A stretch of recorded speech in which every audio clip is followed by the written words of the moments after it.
There's a lot to think about and there's a lot to talk about.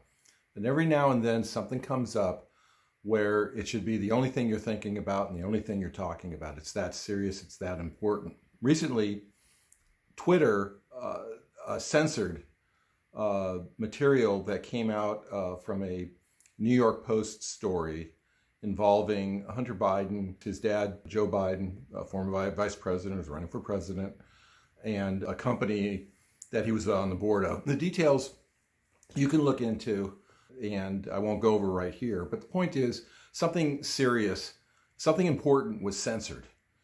And when you think about what is the things you should be thinking about in terms of what's important to our culture, our society, who we are as individuals, our republic, I hope we're talking about the right things. That's the reason I'm bringing this up. This has been going on for a while, okay? The idea of censorship, where big platforms, and it's a private platform, so there's a debate about whether it's a public utility and whatever goes on there should stay on there, or it's a publisher, which means they have the right to put on there what they want to. It's a very important discussion. We're not done with the discussion, and the impact of where things are going to go is huge. But we need to really understand about this censorship thing. And if you're paying attention, you can bypass all of that because you're working hard to get your information. You're getting your information from the right place. I mean, when I say right place, obviously there's different ideas as to, how to think about things, how to think about politics, how to think about policy decisions. Given all of that, it's important that you've thought things through, you're sensible, and you're going to the right place for your information. Of course, when there's censorship, there's barriers to getting the information you need. And how the Republic can stand as an enduring entity that for the greater good of the people in the citizenry of that Republic, it should be obvious that can't be done without a good flow of information. Whether the information's everyone agrees with it or not, whether it's bad information, whether it's good information, the information we need to have access to it.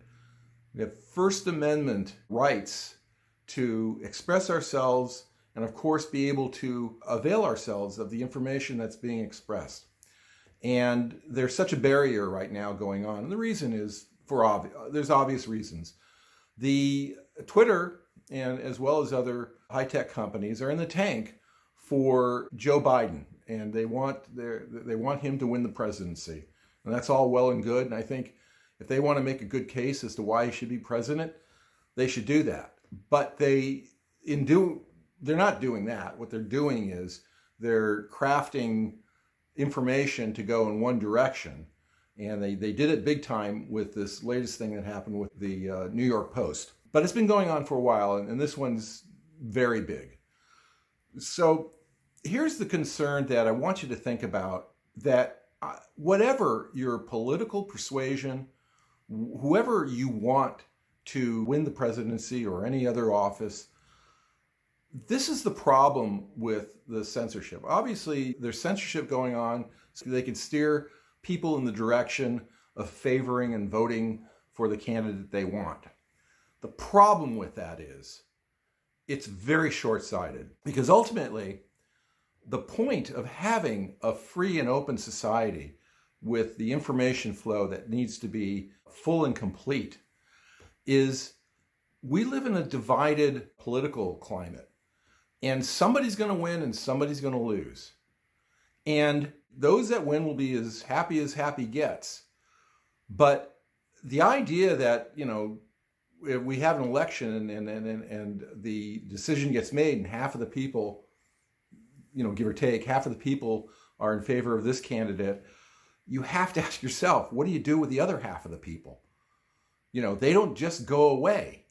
So imagine you've censored everything. How are these people going to have a platform, a place they can get information and expression?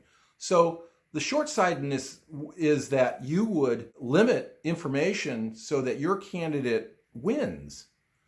Imagine people don't have a place to express themselves and know that information is going to get out to anybody who wants to avail themselves of it. So it's a dangerous thing, censorship.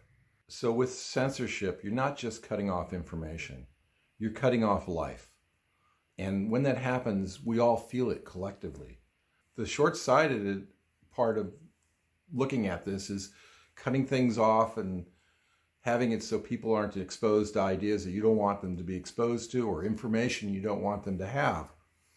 And it's a real serious problem. You're better off with having people know things, understand things, collect information. Even if you think that information can be used against you, you're better off that that information is out there. People will make of it what they do. That's what public discourse is all about. And so this has happened. I want you to think about it. Talk to people who you think you can talk to about it. I always know that that can be difficult, but at least understand what's going on. And as always, best to you in all good things.